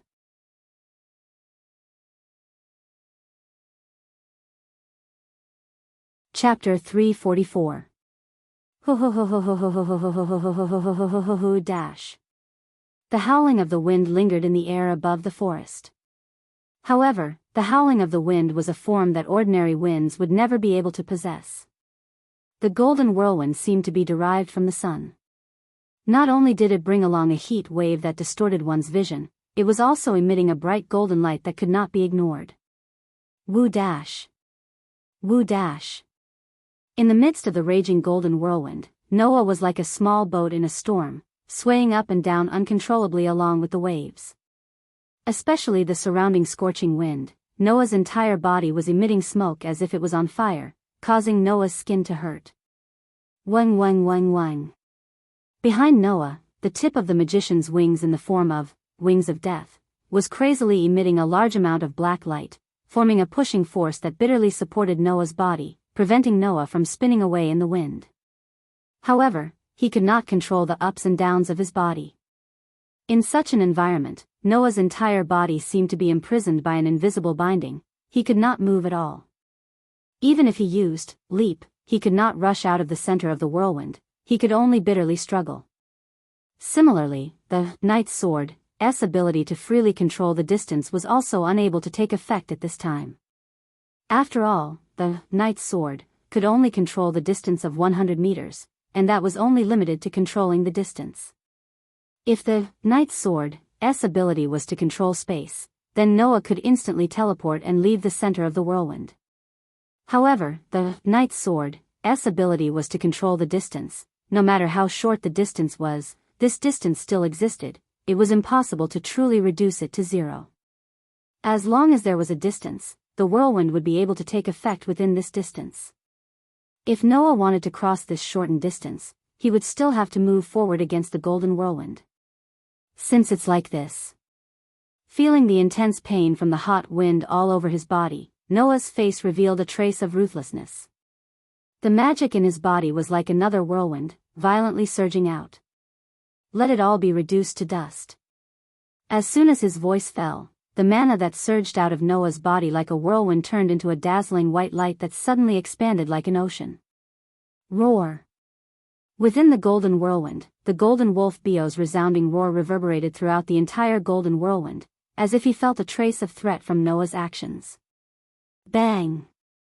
Not long after, a golden flame appeared out of thin air within the golden whirlwind. It rolled up and absorbed all the heat within the whirlwind. The fluctuations condensed and finally turned into a golden sea of fire that was dozens of meters wide. The golden flames were churning, making crackling sounds like that of calcining steel. It was as if he was in a furnace, and even the space was distorted. Is this your last resort? At the center of the whirlwind, Noah's eyes flashed with a sharp light as he looked at the sea of golden flames. His voice was like that of a god's judgment, echoing through the surroundings. Then let's end this battle. The white light that spread out like an ocean suddenly revolved, and like a white black hole, it suddenly expanded and exploded in all directions. At this moment, Noah displayed his own crushing magic to the extreme. The mana within his body surged out as if it was free, causing the slowly rotating white hole to tremble and expand rapidly. Soon after, a tearing sound burst out, mixed with a terrifying amount of mana and energy, engulfing the golden sea of fire in the distance. Buzz! The enormous golden sea of fire immediately churned violently. The flames whistled and spiraled. Finally, they vaguely agglomerated into a huge golden beast. The appearance of the golden beast seemed to have consumed a lot of the golden wolf Bio's energy, causing the golden whirlwind that bound Noah to become slightly dimmer. However, from that golden beast, Noah felt a real threat. Its body was extremely huge, not the slightest bit smaller than a small hill. Its shape was similar to the golden wolf Bio's wolf form, but there was a single golden horn on its head, flickering with a resplendent golden light. The appearance of that huge golden beast made Noah's heart tighten. He did not dare to underestimate it in the slightest. The mana within his body was crazily squandered, causing the crushing magic that had turned into a white hole to become even larger. Thus, the white hole that had locked onto its target did not hesitate in the slightest. As if it had teleported, it brought about terrifying spatial ripples in a few flashes, causing the surrounding golden whirlwind that filled the sky to tremble slightly. Roar! At the same time, the golden beast also erupted with an aura that could destroy the heavens and the earth. Raising its head, it let out a thunderous roar. Its four hooves moved, and like a rampaging mountain, it ferociously charged towards the white hole without any fear. The distance between the white hole and the golden beast was closed in an instant. Soon after, under Noah's gaze, two terrifying attacks that could burn mountains and boil seas collided with the solidified golden whirlwind in the surroundings like meteors. In the second when the two came into contact, the entire world became silent. The heavens and the earth suddenly turned violent, and the winds that filled the sky danced in all directions. It looked as if they were frantically escaping from the center of the collision. Immediately after, like a star contracting and exploding, the center of the collision contracted, and a moment later, it exploded. Rumble. Like a natural disaster, an impact storm erupted from a certain point of collision in the sky. Boom! The terrifying impact storm instantly expanded to cover an area of 100 meters, causing the thick, pitch-black clouds in the sky to scatter. In the blink of an eye, they were blown away without a trace. The storm spanned across the entire world. The surrounding temperature seemed to have suddenly risen to the boiling point, causing the air in the space above the forest to become extremely dry. Ripples of wind and waves spread out from the horizon, occupying more than half of the sky, causing the space in the sky to become distorted and blurry. Pa pa pa pa. In the forest below, the trees that had already suffered great damage from the battle between Noah and the golden wolf Bio finally could no longer support themselves. One after another, they snapped and fell to the ground. Caw caw caw caw. On the ground, no matter how hard the rocks were, they were completely shattered at this moment, turning into countless gravel that fell to the ground with a crackling sound. Boom! Even if it was a place that was slightly far away, as long as it was slightly affected, the ground would immediately crack, and the trees would collapse. This caused the entire mountain to lose a large part of the forest, and the ground seemed to have been plowed, as a layer was directly scraped away. After a long time, the impact storm that permeated the sky began to gradually dissipate after spreading for an extremely long distance. However, the two auras that should have been in the center of the storm seemed to have directly disappeared, without the slightest movement. Swish! In the vast sky, in the impact storm that had yet to completely dissipate, suddenly, the sound of wind breaking rang out, and a black shadow also appeared from the storm. However, this black shadow did not show any signs of moving at all. Like a piece of trash falling from the sky, it powerlessly fell down. At the same time, another sharp sound of something breaking through the air rang out. The impact storm that permeated the sky suddenly squirmed, and a figure violently rushed out from within. Behind his back, the two pairs of pitch-black light wings were particularly conspicuous.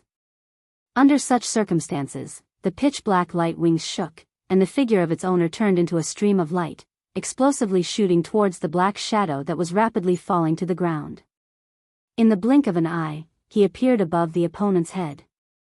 Roar! The golden wolf Bio unyieldingly let out a howl that shook the entire world. Looking at the madness in his opponent's beast eyes, Noah's dark eyes flashed with a bright expression, and then suddenly focused. Wang! On Noah's fist, a gorgeous white light fluctuated, and mixed with an incomparably fierce wind and powerful magic power. In the midst of the golden wolf Bio's wild howl, it ruthlessly smashed onto his chest. Boom! Under the impact of the crushing magic and annihilation strike, at the same time, the golden wolf Bio's body exploded, turning into a sky full of golden light. Within the golden light, pieces of broken feathers slowly appeared.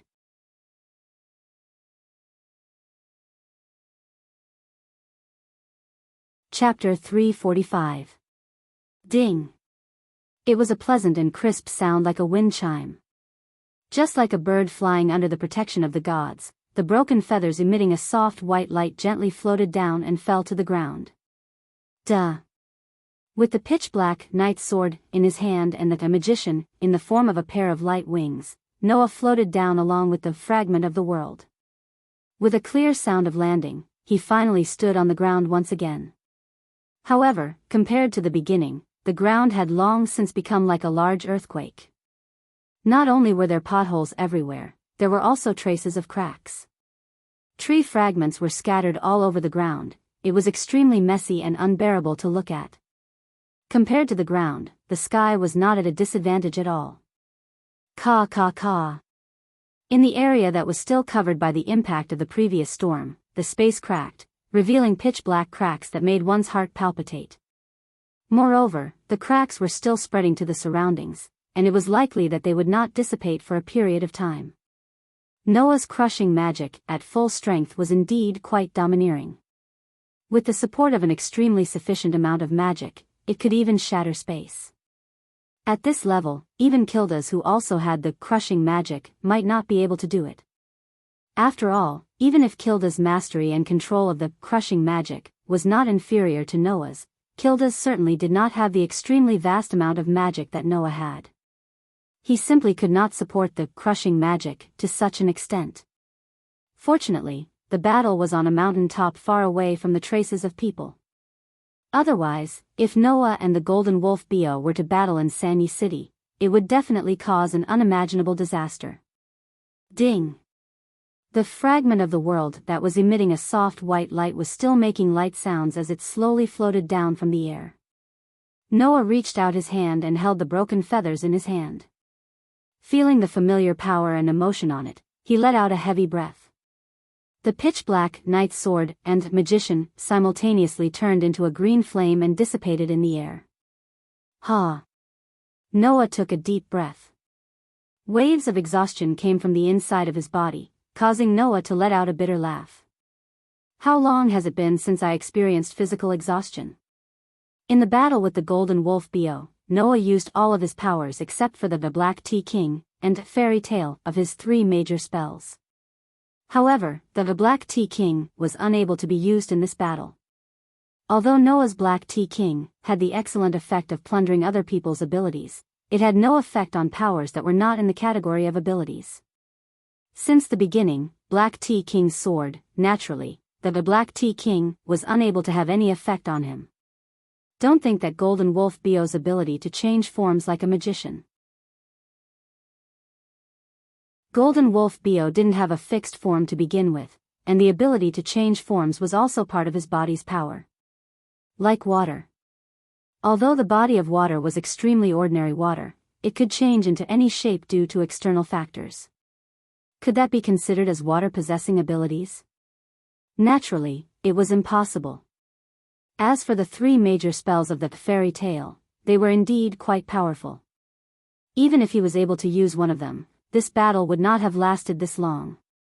Unfortunately, the 3 major spells of the fairy tale had a flaw that could not be ignored.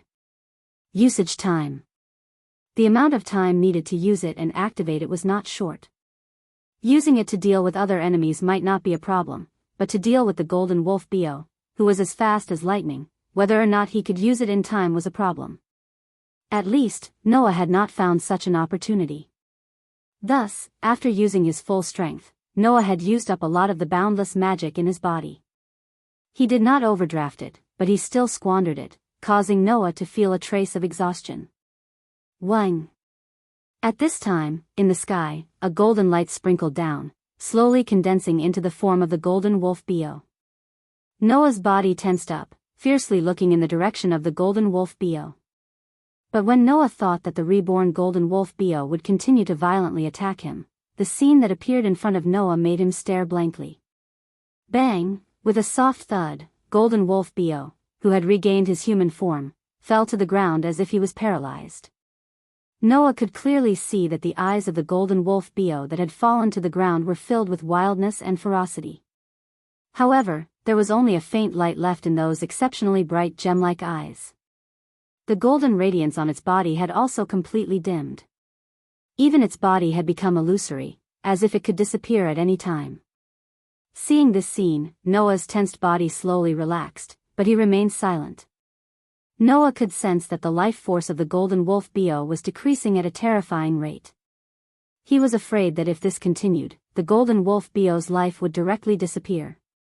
At that time, the golden wolf Bio would naturally disappear and would not appear again.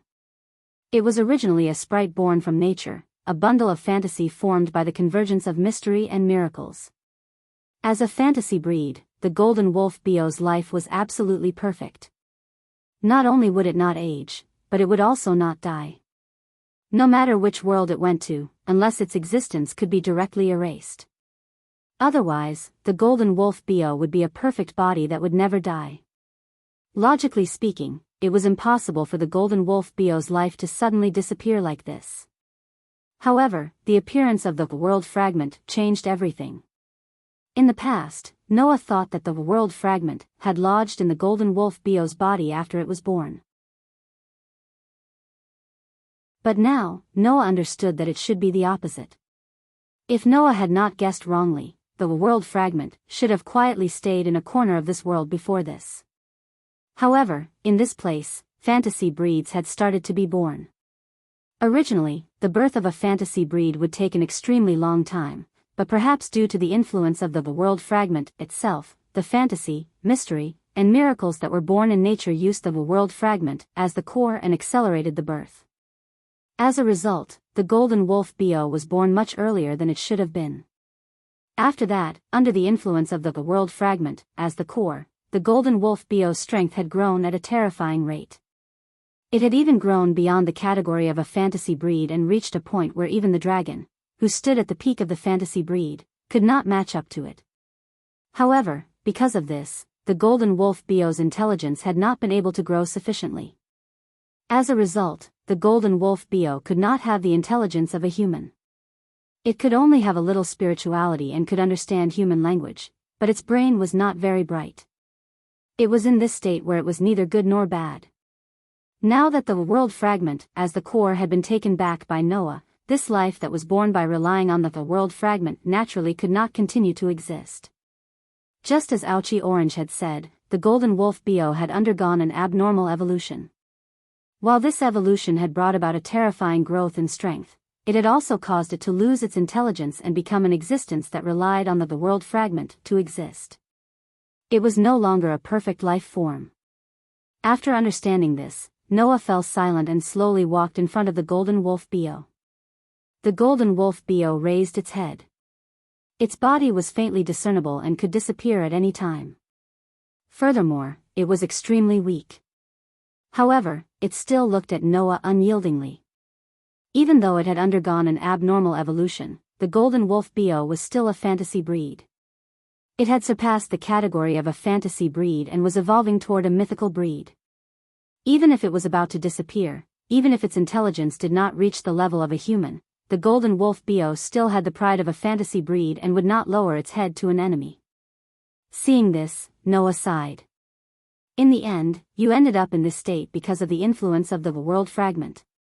Seeing you disappear makes me feel very uncomfortable. I also believe that no one wants to see you, who is very likely the only fantasy breed in the current world, disappear like this." After saying this, Noah looked down at the golden wolf Bio and met its gaze. "Do you want to follow me?"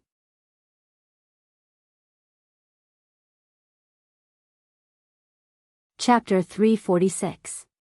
The golden wolf's eyes were clearly startled. This also allowed Noah to confirm that although the golden wolf Bio did not have the intelligence of a human, it still had enough intelligence. "You have now lost the core of your life." Noah smiled. "But I can replace the existence of the world fragment, and let your life continue to extend." Noah extended his hand towards the golden wolf Bio. "So, do you want to follow me? Replace the world fragment with himself? Was that something that could be easily done? Not to mention other things, if anyone could replace the existence of the world fragment, then wouldn't it be great?" But for no reason, when Noah wanted to let the golden wolf Bio continue to live, he had such a feeling in his heart. Perhaps he could do it. This feeling was the intuition that had always guided Noah. Other people's intuition was only an illusory and untrustworthy existence, but Noah was very confident in his own intuition. Because, until now, Noah's intuition had never disappointed him. Therefore, Noah felt that he could definitely become the life of the golden wolf Bio, replace the world fragment, and let the golden wolf Bio continue to live. It was unknown if the golden wolf Bio really understood Noah's words, but he still raised his head and stared blankly at Noah's hand that was extended towards him, not moving at all. Noah did not rush him, he only quietly looked at the golden wolf Bio, patiently waiting for his reply. After a long time. Wang. The golden wolf Bio's body suddenly released a burst of intense light, illuminating the battered surroundings. In that intense light, the golden wolf Bio turned into a stream of light, floating up like starlight. After hovering in the air for a while, he suddenly swooped down and landed on the arm that Noah had extended towards him. Wang. In the next moment, the stream of light that the golden wolf Bio had turned into actually directly merged into Noah's arm. After flickering a few times, it dimmed and disappeared.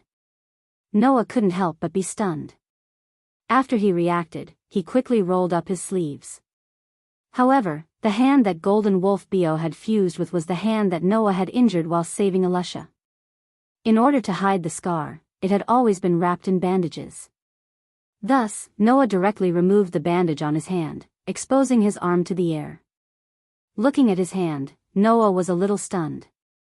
Because on this hand that was full of scars, there was a tattoo that was slightly similar to Aoko's magic seal. However, the tattoo on Noah's hand was not blue like Aoko's. Instead, it was a brilliant gold.